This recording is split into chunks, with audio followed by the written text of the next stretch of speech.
बिस्मिल्लाहिर्रहमानिर्रहीम। अस्सलाम वालेकुम। नई वीडियो में खुश आमदीद। नाजरीन ग्रामी, तहलका खेज़ खबर आपके सामने मैं रखने जा रहा हूँ। वीडियो को शुरू से लेकर एंड तक पूरा देखें। बड़ी ब्रेकिंग न्यूज़, इजरायली दारुल हुकूमत तुल अबीब और दीगर शहरों पर हमास के यक्के बाद दीगरे रॉकेट हमले। तुल अबीब, हीफा, नेथानिया मुकम्मल तौर पर तबाह। इसराइल में जंग के अलार्म बजने लगे। 300 यहूदी जहन्नम वासिल कर दिए गए। वीडियो की तफसीलात में आगे बढ़ने से पहले हमारी वीडियो को लाइक कर दें, चैनल को सब्सक्राइब करके बेल आइकन पर ज़रूर क्लिक कर दें। नाज़रीन ग्रामी, जंग का 19वें से 20वां रोज़ इसराइल और हमास इस वक्त आमने सामने खड़े हैं। इसराइली दारुल हुकूमत तुल अबीब पर ताबड़तोड़ हमास की रॉकेट हमले सामने आए हैं। तुल अबीब, हीफा, नेथानिया शहर मुकम्मल तबाह बर्बाद कर दिया गया। इसराइल में जंग के अलार्म बजने लगे हैं। इसराइल के दारुल हुकूमत तुल अबीब और दीगर शहरों पर हमास ने रॉकेट हमले किए हैं। इसराइली मीडिया के मुताबिक गज़ा इसराइल जंगों में पहली बार मुसलसल 3 दिन तक कई बार तुल अबीब को निशाना बनाया गया।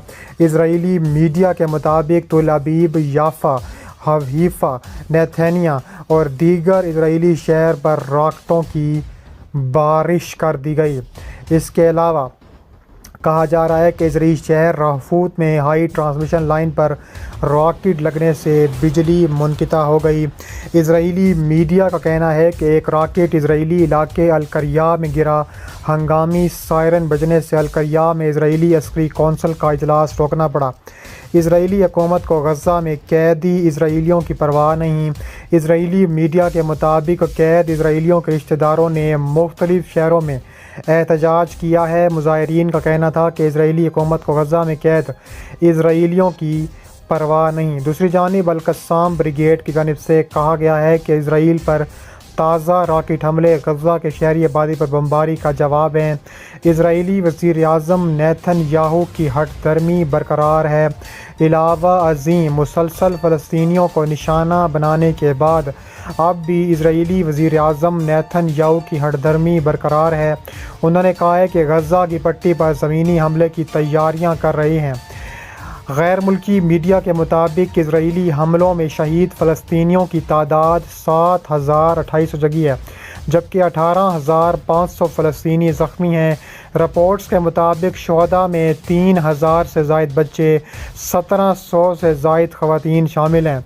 फ़लस्तीनी मुज़ाहिमती तंजीम हमास ने इसराइली फ़ौज का 3 तरफ़ा हमला नाकाम बनाने और सेहूनी फोर्सेस को भारी नुकसान पहुँचाने का दावा किया है। हमास के सीनियर अहदेदार अली बुराका का कहना है कि इसराइली फोर्सेस ने रात भर गज़ा में ज़मीनी और हमले और बमबारी की, ताहम गज़ा पर इसराइली फ़ौज का 3 तरफ़ा ज़मीनी हमला नाकाम हो गया। अली बुराका का कहना है कि गज़ा पर हमले में दुश्मन को फ़ौजियों और सामान के लिहाज से भारी नुकसान उठाना पड़ा। इसके अलावा कहा जा रहा है कि दुश्मन की ईंट से ईंट बजा दी गई है। हमास के अहदेदार ने बताया है कि इसराइली हमले पसपा करने के लिए रूसी साख्ता टैंक शुकन मिसाइल, मकामी तौर पर तैयार यासीन मिसाइल इस्तेमाल किए गए। इसराइली फ़ौज ने हेलीकॉप्टरों से ज़ख्मियों और लाशों को निकाला। दूसरी जानिब तर्जुमान इसराइली फ़ौज का कहना है कि शुमाली गज़ा में गुज़िश्ता रात को दाखिल होने वाले इसराइली फ़ौजी अब भी मौजूद हैं। फ़लस्तीनी इनकलेव में फ़ौजी कार्रवाइयों में तोसी की गई है। तर्जुमान इसराइली फ़ौज का कहना है कि आज खुराक, पानी और अद्वियात ले जाने वाले ट्रक गज़ा में दाखिल होने की इजाज़त देंगे। फ़लस्तीनी वज़ीर आज़म ने ख़बरदार किया है कि अगर इसराइल समझता है कि वो मुज़ाहिमती तहरीक हमास ख़त्म कर देगा तो उसको किसी ऐसे खामो ख़याल में नहीं रहना चाहिए। अरब टीवी को इंटरव्यू देते हुए فلسطین کے وزیر اعظم محمد اشتیہ نے کہا ہے کہ حماس فلسطینی سیاست کا ایک اہم حصہ ہے، اس کی حکومت کے ساتھ ڈائیلاگ جاری ہیں۔ انہوں نے اسرائیل کو خبردار کرتے ہوئے کہا ہے کہ اگر وہ سمجھتا ہے کہ حماس ختم کر دے گا تو ایسا نہیں ہوگا۔ فلسطینی وزیر اعظم نے کہا ہے کہ کوئی تنہا امن لا سکتا ہے، نہ جنگ لڑ سکتا ہے، ہمیں متحد ہونا ہوگا۔ اسرائیلی وزیر اعظم نیتن یاہو کی حکمت عملی ہے کہ مغربی کنارے تک کے ٹکڑے کر دیے جائیں۔ اس کے علاوہ انہوں نے غزہ میں فوری جنگ بندی اور مسئلہ فلسطین کے مکمل حل کا بھی مطالبہ کیا۔ دوسری جانب حماس نے اپنی قید میں موجود اسرائیلی شہریوں کی رہائی کو غزہ میں جنگ بندی سے مشروط کر دیا۔ الجزیرہ کی رپورٹ کے مطابق روسی دارالحکومت ماسکو میں موجود حماس کے وفد میں شامل ابو حامد نے کہا ہے کہ غزہ میں جنگ بندی تک اسرائیلی قیدیوں کو رہا نہیں کیا جا سکتا۔ انہوں نے کہا ہے کہ مختلف فلسطینی گروپ کی جانب سے غزہ پہنچائے جانے والے اسرائیلی شہریوں کو ڈھونڈنے کے لیے وقت درکار ہے۔ اسرائیل کی دفاعی افواج نے کہا ہے کہ اس نے گزشتہ روز غزہ کی پٹی میں حماس کے 400 ٹھکانوں پر حملے کیے۔ فلسطینی عسکریت پسند گروپ کے 3 ڈپٹی کمانڈروں کو ہلاک کیا۔ IDF نے ٹیلی گرام پر مزید کہا ہے کہ حماس کی دہشت گردانہ صلاحیتوں کو ختم کرنے کے لیے ایک وسیع پیمانے پر آپریشن میں IDF نے حماس کے درجنوں مسلح افراد پر حملہ کیا جو راکٹ فائر کرنے، اسرائیلی ہوم فرنٹ کے خلاف دہشت گردانہ حملے کرنے کے لیے تیار تھے۔ IDF کے لڑاکا ہتھیاروں نے گزشتہ روز شجاعیت یاتی، جبالیہ دراج تفتہ، زیتون کے میلوں میں دہشت گردی کے درجنوں انفراسٹرکچر اور حماس کے ٹھکانوں کو نشانہ بنایا ہے۔ IDF نے مزید کہا کہ اس کے ہتھیاروں نے حماس کے آپریشنل ٹنل شافٹ کو بھی نشانہ بنایا ہے جس سے دہشت گردوں کو ساحلی پٹی تک فوری رسائی حاصل ہوتی تھی۔ مزید برآں IDF نے حماس کے کارندوں کے زیر استعمال کمانڈ سینٹرز، حماس کے زیر استعمال مساجد میں واقع مقامات پر حملہ کیا۔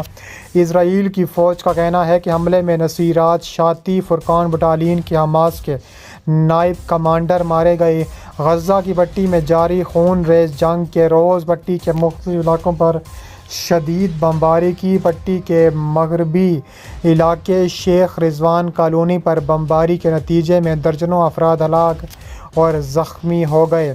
زخمیوں کی ایک بڑی تعداد غزہ شہر کے وسطی مغربی علاقے میں الشفا میڈیکل کمپلیکس منتقل کر دیا گیا۔ العربیہ کے نمائندے نے بتایا ہے کہ اسپتال مکمل طور پر زخمیوں سے بھر گیا۔ ہسپتال میں طبی سامان کی شدید قلت ہے۔ العربیہ کے نمائندے نے بتایا ہے کہ امدادی کارکنوں نے زخمیوں کو ملبے کے نیچے سے نکالنے کی کوشش کی۔ زخمیوں میں زیادہ تر بچے ہیں۔ ابتدائی اندازوں کے مطابق شہید اور زخمیوں پر مشتمل متاثرین کی کل تعداد تقریباً 150 افراد تک پہنچ گئی ہے۔ انہوں نے کہا ہے کہ اسرائیلی حملوں میں تل ابیب کالونی میں ایک رہائشی عمارت اور جبالیہ میں ایک مکان کو نشانہ بنایا گیا۔